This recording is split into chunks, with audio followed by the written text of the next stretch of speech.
when you get into the fundraising stage of an application, there's a lot of things you have to do. Number one, you have to make sure you're incorporated as a company, because very few, if any people, probably none, would just give money to an individual that wasn't incorporated, because there's no legal protection for them as an investor. So you have to be incorporated, which typically costs $100 depending on the state to be incorporated as an LLC. Then you have to find angel investors through whether it's your school network, whether it's friends and family, or just some random person you may meet in a coffee shop and walk into in an elevator and have that pitching moment. And when you do get connected with these people, you have to pitch your product to them. You have to say, this is what I'm trying to do, and this is why I need money. I need to get from X to Y, and I need this amount to do it. And when you're raising this amount of money too, you typically need to set a valuation of your company.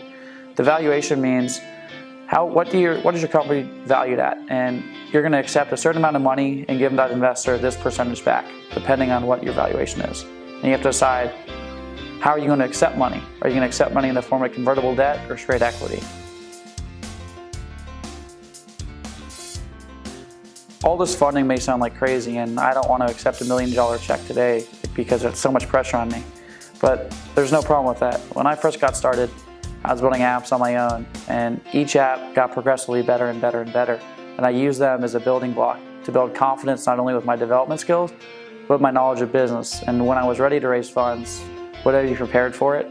And would I know what to do with it? And would I feel comfortable taking someone else's money to then potentially make their money back?